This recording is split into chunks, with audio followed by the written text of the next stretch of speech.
कहानी है, मैं नहीं बता सका। बहुत साल पहले की ये बात है। मुझे कुछ काम से मुंबई से सूरत जाना था। मैं मुंबई सेंट्रल स्टेशन पर ट्रेन का इंतजार कर रहा था। सुबह के करीब 6 बजे थे। मैं स्टेशन में मौजूद बुक्स शॉप के खुलने का इंतजार कर रहा था, ताकि सफ़र के लिए कुछ किताबें और पेपर खरीद लूं। अचानक एक छोटा सा बच्चा जो करीब 10 साल का होगा, अपनी बहन जो कि करीब 8 साल की होगी, उसके साथ मेरे पास आया और मुझसे कुछ पैसे मांगे। मैंने उनकी ओर गहरी नज़र से देखा और कहा, मैं भीख नहीं दूंगा। हाँ, अगर तुम मेरा सूटकेस उठाकर मेरे कोच तक ले जा सको तो मैं तुम्हें 10 रुपये दूंगा। वो लड़का मेरा सूटकेस उठाकर ट्रेन के मेरे स्लीपर कोच तक ले आया। मैंने उसे 10 रुपये दिए। वो दोनों बच्चे बहुत खुश हो गए और जब वो जाने लगे तो मैंने उससे पूछा, तुम भीख क्यों मांगते हो, जबकि तुम दोनों कोई काम कर सकते हो? लड़के ने बड़े उदास स्वर में कहा, साहिब, यहाँ कोई हमें काम नहीं देता है। क्या करे, हम दोनों का कोई नहीं है। मैंने कुछ देर सोचा और उससे कहा, तुम स्टेशन पर जूते पॉलिश करने का काम शुरू कर सकते हो।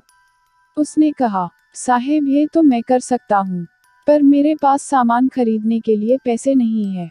मैंने उससे पूछा, कितने पैसे लगेंगे? उसने कहा, मुझे कुछ पक्का मालूम नहीं साहब।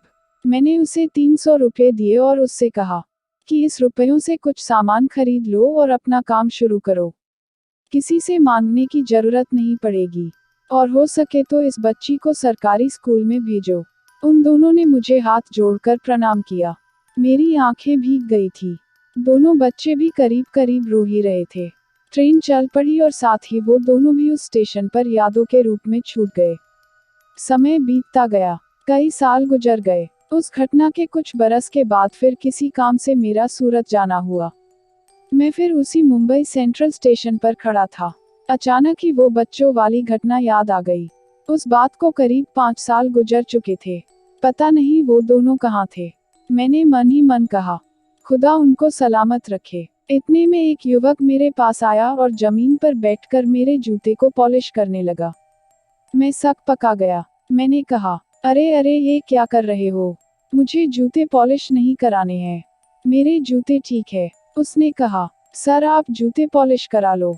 मैं अच्छे से पॉलिश कर दूंगा और क्रीम भी लगाकर चमका दूंगा। पता नहीं उसकी बातों में क्या था। मैंने उसे जूते दे दिए।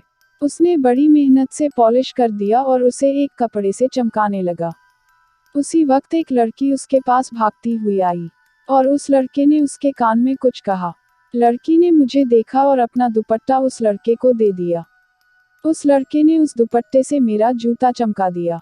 ये देखकर मुझे कुछ अजीब सा लग रहा था। जब जूते पॉलिश हो गए तो उसने उन्हें मेरे पैरों में डाला और फीते बांध दिए। मैंने अपने जेब से कुछ सोचते हुए 20 रुपये का नोट निकाला और उस युवक को दिया। वो लड़का उठकर खड़ा हुआ और कहने लगा, सर, आपसे कभी पैसे नहीं लूंगा। आपको कुछ याद है? कुछ साल पहले आपने मुझे 300 रुपये दिए थे और कहा था कि भीख मत मांगो और कुछ काम करो। मुझे वो लड़का और उसकी बहन याद आ गए। अजीब इत्तेफाक था। अभी कुछ देर पहले ही मैं उनके बारे में सोच रहा था। वो दोनों अब बड़े हो चुके थे और मुझे उन्हें इस तरह काम करते हुए देखकर अच्छा लगा। उसने आगे कहा, मैं वही लड़का हूँ साहिब, और आपके दिए हुए रुपयों से मैंने जूते पॉलिश करने का सामान खरीदा और काम शुरू किया, और अब मैं खुदा की मेहरबानी से थोड़ा बहुत कमा लेता हूँ। मैं अब नाइट स्कूल में पढ़ता हूँ, और मेरी बहन यहीं पास के सरकारी स्कूल में पढ़ने जाती है। यहीं पर एक छोटी सी खोली है जहाँ हम रहते हैं। उस लड़की ने मेरे पैर छू लिए और कहा, साहब, अल्लाह आपको सारे जहाँ की खुशी दे और आपकी रोजी में बरकत दे। खुदा करे कि आप जैसे इंसान और हो जाए, तो इस दुनिया में कोई भीख नहीं मांगेगा और इज्जत से जिएगा। मेरा मन भर आया और मैंने उनसे उनका नाम पूछा। उन्होंने बताया लड़के का नाम जेहान था और उसकी बहन का नाम अमीना था। ट्रेन ने चलने की सीटी बजा दी थी। मैंने उन्हें खूब आशीर्वाद दिया। मैं ट्रेन की ओर चलने लगा। लड़के ने मेरा सूटकेस फिर से उठा लिया और उसे मेरी कोच तक ले आया। मैं अंदर जाने लगा। उन दोनों को देखा। उन दोनों ने मुझे हाथ जोड़ दिए। दोनों की आंखों में आंसू थे। लड़के ने पूछा, साहेब, आपका नाम क्या है? मैं कुछ बोलता, इसके पहले ही उसकी बहन ने जवाब दिया, अरे जेहान, इनका नाम फरिश्ता है। मेरी आंखें भीग गई और मेरा गला रुंध गया।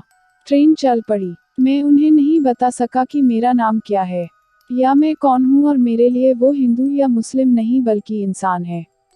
मैं उन्हें नहीं बता सका कि मेरे बच्चे उन्हीं के उम्र के हैं, और मुझे हर बच्चों में अपने बच्चे ही दिखाई देते हैं। मैं उन्हें नहीं बता सका कि कभी न कभी हर किसी को कोई न कोई फरिश्ता जरूर मिलता है, और मुझे भी कोई फरिश्ता कभी मिला था। और इस फानी दुनिया की लाख बुराइयों के बीच में ये एक खुदाई अच्छाई मौजूद है, जिसके चलते कोई न कोई कभी न कभी किसी न किसी का भला जरूर करता है। मैं उन्हें नहीं बता सका कि उनकी इस मेहनत भरी जिंदगी को देखकर मुझे उन पर बहुत फक्र है, और मैं कितना खुश हूँ। ट्रेन के दरवाजे पर खड़े होकर मैं बहुत दूर तक उन्हें देखते हुए हाथ हिलाते रहा। आज भी कभी कभी उन दोनों के बारे में सोचता हूँ तो गला भर जाता है। भगवान उन दोनों को हमेशा खुश रखे। अगर आपको कहानी पसंद आए तो लाइक और शेयर कीजिए, और चैनल को सब्सक्राइब करना मत भूलिए।